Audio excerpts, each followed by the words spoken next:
Seigneur notre Dieu, nous te rendons grâce une fois de plus. Tu as voulu que nous puissions nous rassembler dans cette salle avec nos amis de la presse. Nous te rendons grâce parce que tu as veillé sur leur vie jusqu'à cet endroit. Nous te confions cette séance. L'abbé Donat particulièrement qui va intervenir pour que ton esprit l'assiste et que ce qu'il va dire puisse réconforter notre peuple. Nous l'avons demandé au nom puissant de ton Fils, il est Dieu pour les siècles des siècles. Amen. Amen. Du Père, du Fils et du Saint-Esprit. Amen.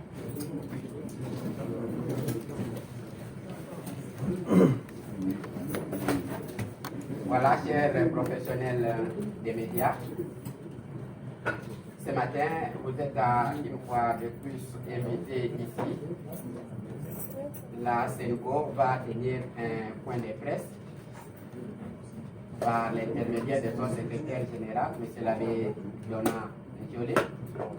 Ce point de presse va s'articuler autour des écoles désactivées, des écoles publiques, mais à l'occasion aussi, M. l'abbé parlera des écoles fictives dont on parle, surtout dans les réseaux catholiques. M. l'abbé, vous avez la parole. Je vous remercie pour ce nickel.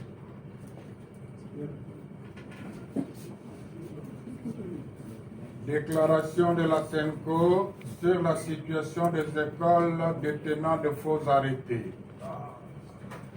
La coordination nationale des écoles catholiques a reçu le 30 mars 2021 une correspondance du secrétaire général à l'enseignement primaire, secondaire et technique, EPST, datée du 26 mars 2021, qui lui annonce la désactivation des listes de paye de plus de 600 écoles conventionnées catholiques au motif qu'elles détiennent de faux arrêtés du ministre de l'EPST.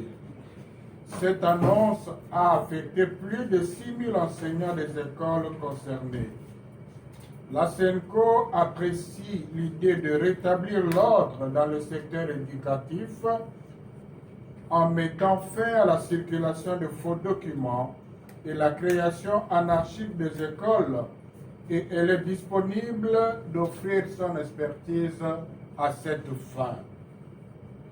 En ce qui concerne les écoles catholiques répertoriées comme fonctionnant avec de faux arrêtés, nous relevons le fait que plusieurs sont de très anciennes écoles créées depuis la Deuxième République, voire même depuis l'époque coloniale. À titre illustratif, je citerai les écoles primaires Kabisoko et Kitamulikwa dans les territoires de Rutshuru, Nord Kivu, qui sont issus de la scission de l'école primaire Lulenga de l'époque coloniale, auquel on a donné de faux arrêtés en 1993, il y a donc 28 ans.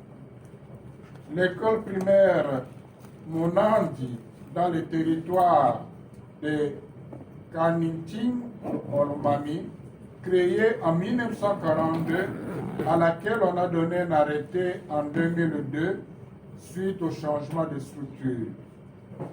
L'école primaire Siamina Kikaku, où a étudié notre coordinateur national dans le territoire de Kasongolunda, dans le Kwango, créée avant l'indépendance, mais à laquelle on a donné un arrêté en 2005. Le collège Kinyati, dans le territoire de Massimanima, dans le Kilo, créé dans les années 60, auquel on a donné 2 arrêtés en 2012 et en 2013, suite au changement de structure dû au développement de l'école. Il ne s'agit donc pas des écoles fictives. Elles fonctionnent normalement en se faisant contrôler par les inspecteurs et par les services du SECOP chaque année depuis leur création. Elles présentent les élèves aux épreuves de fin de cycle. L'on perçoit ainsi l'urgence d'un travail de vérification beaucoup plus approfondi qui demande énormément de temps nécessaire afin d'établir les responsabilités de ces faux arrêtés. Tout comme il y a nécessité de régulariser les écoles victimes de ce système et de nettoyer le fichier du personnel. En attendant la finalisation de cet important travail, la CENCO prie les autorités compétentes de surseoir à cette décision de désactiver des listes de paye les écoles qui remplissent les critères requis de viabilité afin de garantir le droit à l'éducation des élèves et les salaires des enseignants qui y travaillent. Puisse la lumière de la résurrection de notre Seigneur Jésus-Christ éclairer les uns et les autres afin de garantir la bonne croissance physique, intellectuelle et spirituelle de nos enfants pour la gloire de Dieu. Je vous remercie. Vous savez, en Lingala, quelques mots. C'est le père de la pardon.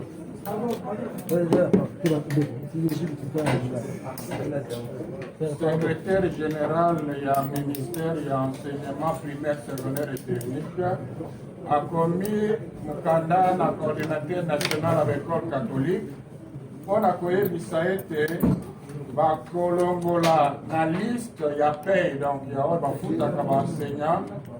Il y a 600, plus de 600 koleka 600 écoles conventionnées catholiques. Pambate na école wana ndenge balobi ezali kofonctionne lolenge ya mibeko ya leta te na baarrete ya lokuta.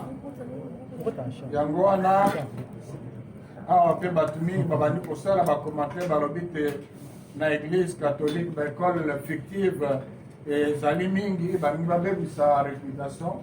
Yango wana tokanisaki na niveau ya secrétariat général kosala déclaration mpona koloba ya liboso te senko azali kosepela mingi na likanisi oyo ya kotia ordre na secteur ya éducation mpona kosukisa makambo oyo ya badocument ya lokuta ezali kotambola na administration ezali likambo mabe mpe na baekolo bazali kosala vraiment na ndenge elongobani te na nzela ya mibeko ya leta te senko mpe alobi te ezali ayebi mpe kocontribue kopesa expertise na ye kopesa maboko mpo leta mona polele na makambo mana mpona baekole catholique oyo ezali koleka 600 oyo balobi te ezali kofonctionne na ndenge ya mikanda elongobani te oyo bakamati décision bakata bango baenseignant baza kosala mosala kuna koleka 6000 bazwa lisusu salaire te awa tozwi sango wana tozwi bainformation na badiocese nyonso elakisi polele te baekole mingi ezali baekole oyo ezali kofonctionne déjà koleka même na ntango ya colonisation na ntango même ya liboso ya indépendance yango wana opesaki boko bandakisa na kati ya bandakisa wana na ekole oyo coordinateur na biso oyo na ekole yatangaki eza mpe na kati ya liste wana lokola ekole ezali kofonctionne na ndenge olobani te alors que ezali ekole ebandi déjà banda baindépendance na baekole wana mbula na mbula bazwaka contrôle ya secor baekole wana epresentaka bana na batest ya fin ya cycle na niveau primaire comme na niveau ya examen d'état yango wana tolakisi polele te ezali baekole fictive te ezali ekole sur papier te ezali baekole oyo soki bakei bakomonaka ezali kofonctionne kobanda bambula na bambula mpe bacadre mingi ya mboka na biso na baministre mingi batanga mpe na kati ya baekole wana oyo lelo baloba te leta ayebi yango te ezali likambo okama yango wana donc bazali kofonctionne normalement me kasi eza kolakisa na ndenge makambo esalemi ke mosala monene oyo ezali kosenga ntango esalema mpona koyeba me baarrete wana lokuta euti wapi parce que baekole eza baekole eyebanaki nani apesaki yango donc ekosenga bamosala ekosenga ntango mingi peut-être même mbula moko mibale alors esika te bakata salaire il y a des enseignants pour les cas 6 000 pour l'école catholique, pour l'école mosusu, qui ont été pour les cas mingi. Et si quand tu as un salaire, il y a des enseignants, et si quand tu as un enseignant, par exemple, la grève, et que tu as un lisusu te, il y a un semko à 5 000 bakonzi. Et mobeko wana oyo bazwi au secrétaire général d'enseignement apesi ya kolongola baekolo wana na liste d'appel batiango nano na pembeni esika te basala mosala na bozindo mpona koverifie pamba te lokola lopesi ndakisa ya boko bekole mingi ezali nango bekole ezali vraiment koremplir bacondition esengeli mpo bana batanga malamu ezali mpona kogarantir droit ya l'éducation à bas, pas battre ceux qui appliquer décision wana lelo na niveau ya ba école nyonso ezali mutu ya mingi koleka 600 ezali kaka école catholique ezali kotanga nombre ya bana oyo bazali kotanga na baklasse wana ya kokoma bamillion. Alors ezali likambo koki komema mwa mobulu na mboka malamu bongo bazela basala mosala na malembe toyeba responsabilité ezali wapi. Merci. Voilà, merci beaucoup, M. l'abbé. Ça, nous vous accordons la parole, chers journalistes. Mais il serait mieux de dégager un peu parce qu'il y en a qui sont assis, on ne les voit même pas.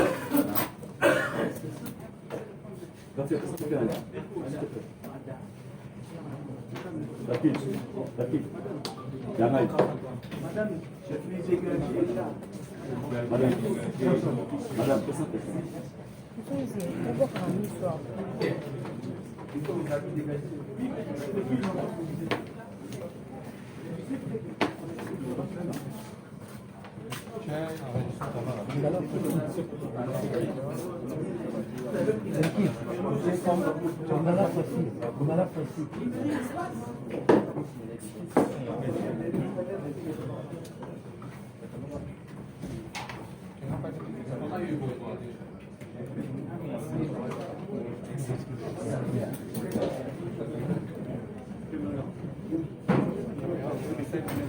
Voilà, si on peut laisser un peu d'espace pour que nous ayons doucement derrière.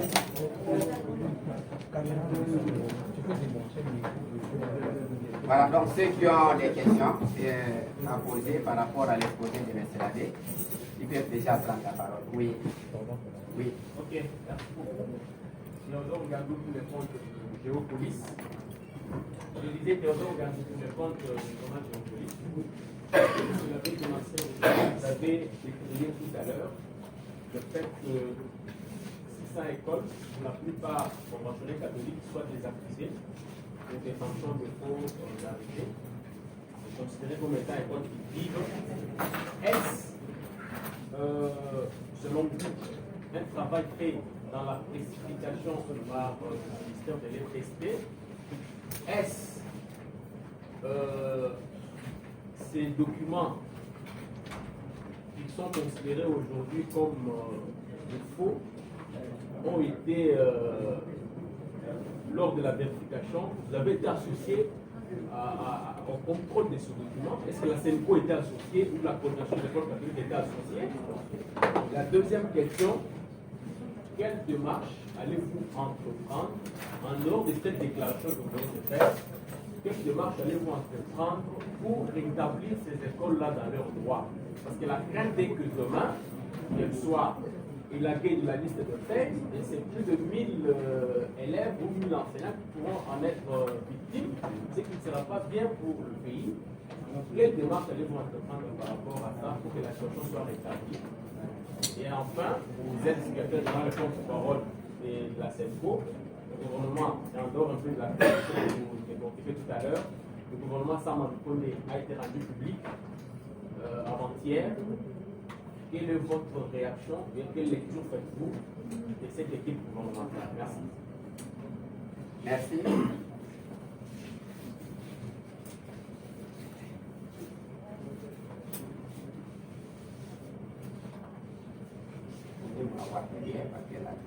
Il y a encore des questions là. Oui.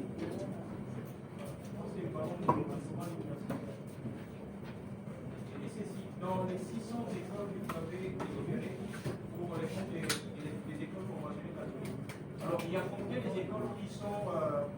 qui datent de l'époque coloniale. De l'époque coloniale et après l'indépendance aussi pour la deuxième république. Vous avez énuméré combien par rapport à ces écoles-là? Tout ça, c'est les 600 qu'on doit, on doit écarter par rapport à cette décision. Tout ça, il y a un nombre que vous avez énuméré. Merci. Merci. Oui, on va d'abord avec les questions. Ok. Pour la première question, les 600 écoles d'institut, les 600, il ne s'agit que des écoles catholiques.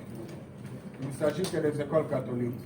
Si on doit mélanger avec les autres réseaux, on serait, je ne sais pas, on parle de 4000 et un peu plus, là ça ne nous engage pas. Ce qui nous concerne, je crois précisément 612 écoles catholiques. Alors, qu'est-ce qui a fait qu'ils arrivent à cela? Un travail de précipitation? Ça, je ne saurais pas vous le dire. C'est à vous d'aller les poser à eux de vous répondre. Mais ce qui est désolant, c'est qu'on n'a pas été associé à cette démarche. Alors, deuxième par rapport au gouvernement, je pourrais répondre à la fin, ce n'est pas l'objet maintenant.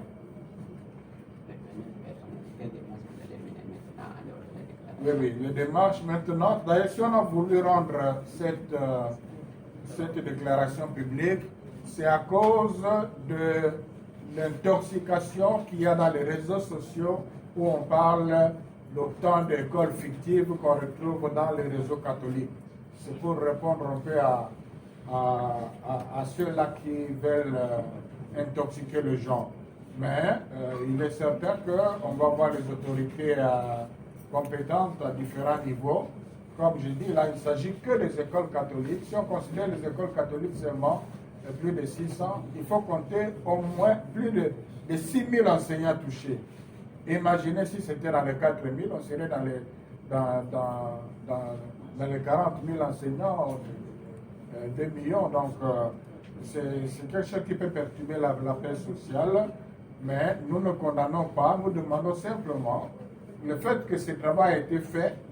Bon, il doit y avoir des raisons pour le faire, ça nous ne savons pas. Mais nous constatons simplement que dans ce qui a été fait, il y a beaucoup d'erreurs. Beaucoup d'erreurs. On a là juste, je passe à la deuxième question, on a relevé là les échanges à titre illustratif.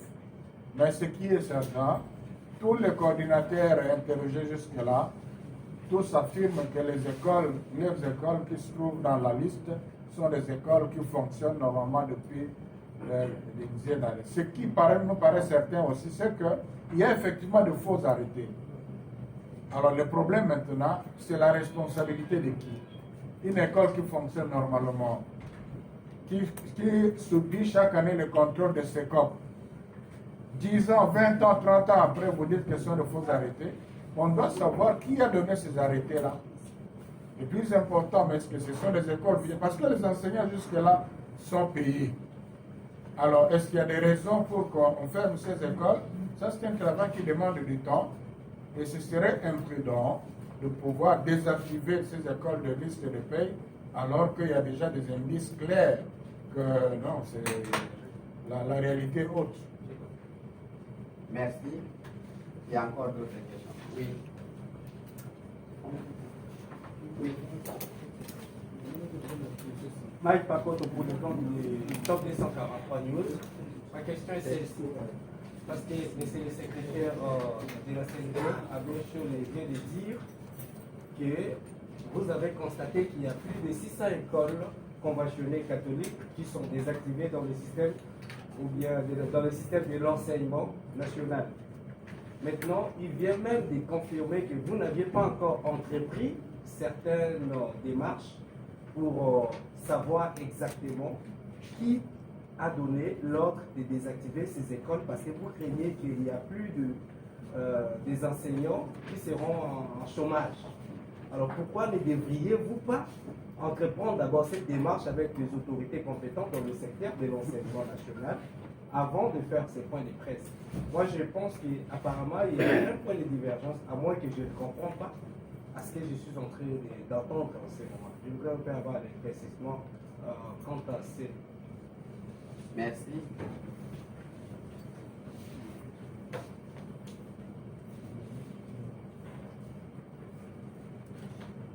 Oui. Oui, monsieur Abbé. Alors, merci. Vous êtes dans le monde du média. Vous savez que la SENCO est victime d'une campagne d'intoxication.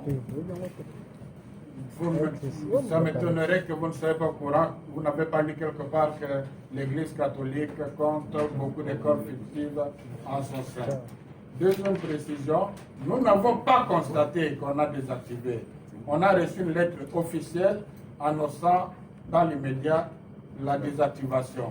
Donc, si ça va être appliqué, ça va être à la fin de déjà pris en compte ce mois d'avril ici. Donc, c'était annoncé. Alors, entre-temps, nous avons la certitude de nous avoir donné des cas là, des écoles qu'on ne peut pas, donc pour lesquelles il n'y a pas de raison qu'on considère que ce n'est pas viable, parce que ça fonctionne depuis des dizaines et dizaines d'années. Alors, le fait de faire ce point de presse, parce que c'est un problème qui, dans l'opinion, est commenté dans tous les sens. Nous voulons préciser l'opinion et en même temps aussi interpeller, inviter les autorités à la prudence. Donc, je ne vois pas là où vous percevez le problème. Si nous voulons nous dire à l'opinion qui est intoxiquée qu'il ne faut pas suivre cette intoxication, voilà la réalité des choses. C'est tout. Merci, monsieur Abbé. Il y a encore des questions? Le permis est fait.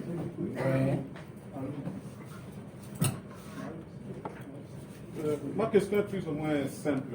Le secrétaire général actuel a travaillé pendant 5 ans au CECOPE, de 2012 à 2017. Et il n'a pas remarqué tous ces arrêtés fictifs.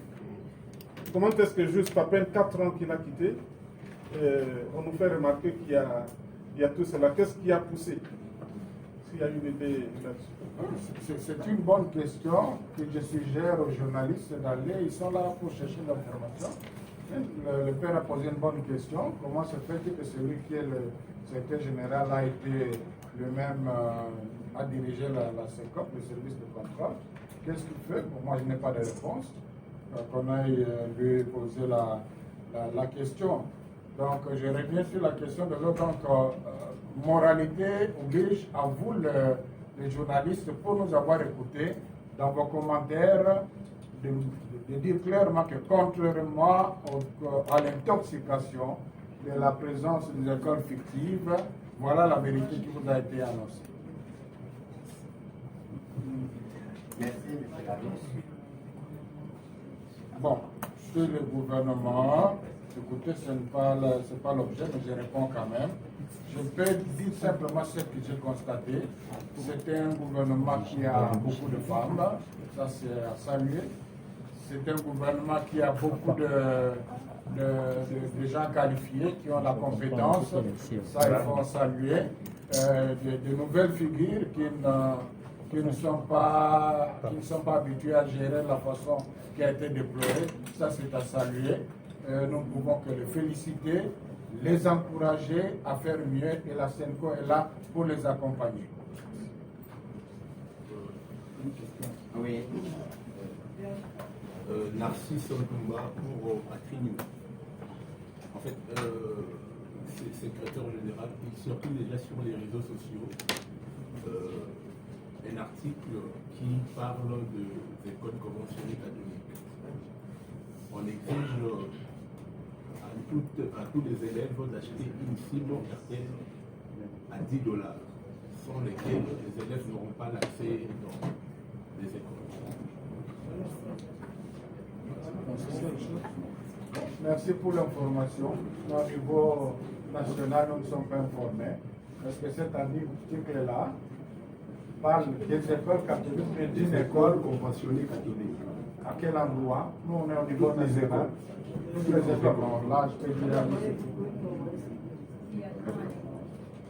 Non, voilà, donc c'est dommage. Ouais. confirme qu'il y en a à Elikia. Moi, mon fils est à Elikia. Ouais. Nous avons dit un signe à $10 pour le cours en ligne. Pour le voilà. Pour le cours. Voilà. Là, il y a des jeunes riches. Alors, je crois que comme journaliste, d'abord, ce n'est pas quelque chose qui engage les écoles conventionnelles. Là, il s'agit d'un arrangement, je comprends, au niveau d'une école, de quelques écoles, pour que les enfants aient une valeur. Si j'ai bien compris la date, je ne sais pas de quoi il est question, il s'agit de cours en ligne. Donc, ça n'est pas un signe de communication. Et ça, c'est une valeur ajoutée. Si les enfants, une expérimentation, et c'est quelque chose qu'il faut encourager. Est-ce qu'on fait la médiocrité ou la qualité de l'enseignement? Mais non, quand même. On vient de nommer un ministre de numérisation. Mais le pays doit aller de l'avant. Donc, bref, ce n'est pas une chose qui engage. Il n'y a eu aucune instruction de la hiérarchie de l'Église catholique par rapport à cela. Et je crois comprendre par rapport aux explications de la dame d'un enfant Elika que c'est quelque chose qui est fait au niveau de l'école pour un service de qualité qui n'est pas donné d'habitude. Une innovation. Oui. Voilà, nous parlons d'éducation. La CENCO déplore plusieurs éléments de culture. Mais il y a une information qui s'est passée à l'école collège Notre-Dame du Congo où l'abbé recteur s'appose la quatrième d'enseignement. Êtes-vous au courant de ça? Il a été sauvé par ses élèves parce qu'il était arrêté par le service sécurité. Pourquoi le sabotage de la quatrième d'enseignement chez les catholiques? Je vous dis, je crois qu'on avait déjà fait une communication là-dessus. L'Église catholique, dans nos écoles, le point que nous avons fait au mois de février, dans 98,8% des écoles, on pratique la gratuité, même au prix de la justice. Il y a des endroits où pour sauver la gratuité, on fait travailler des enfants. Il y a des endroits où pour sauver la gratuité, on oblige les enseignants qui sont payés de cotiser quelque chose à d'autres enseignants. Et dans 98,8%. Dans 1,2%, notamment dans les grandes villes, et ça ne m'étonnerait pas que cette école soit là-dedans, il y a des problèmes. Des problèmes qu'il faut voir objectivement. Mon frère, vous savez qu'il y a des écoles où les enseignants ne sont pas payés depuis le mois de juillet.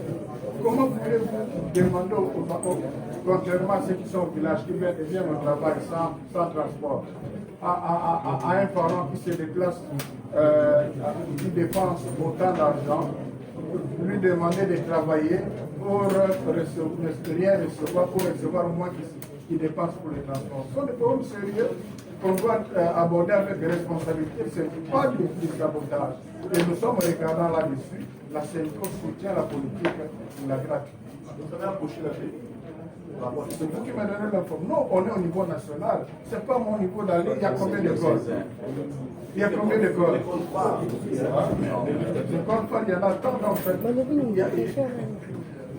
Vous demandez au Premier ministre d'aller savoir quelque chose qui se passe dans un secteur, dans un village, puisqu'il est Premier ministre.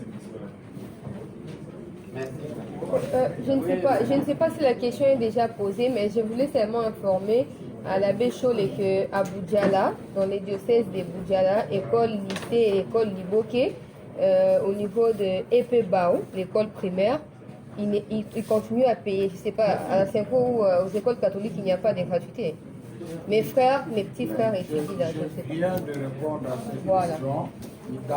Nous avons nous-mêmes fait l'état des lieux. Dans 98,8% de nos écoles, il y a la gratuité, même au prix de justice. L'Église est en train de consommer une certaine injustice sociale pour sauver la politique de la gratuité. Exemple, dans des villages, comme chez moi dans mon village, dans mon diocèse, on oblige aux enseignants qui reçoivent, les peu qui reçoivent, de cotiser quelque chose pour ce que l'État ne paye pas. C'est là le grand problème. C'est parce que l'État ne paye pas tout le monde. Mais il veut que tout le monde enseigne gratuitement. Alors l'Église, pour sauver la politique de la gratuité, a trouvé des solutions locales.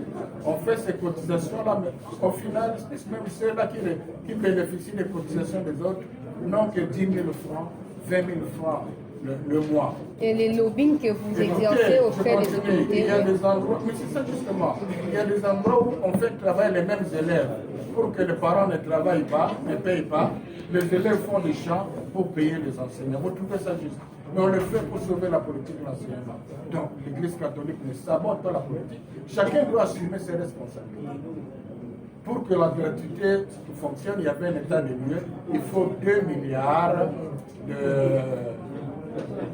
de dollars. Notre budget n'est que 3 milliards et 500. Il y a un problème sérieux. Voilà, merci beaucoup. Nous allons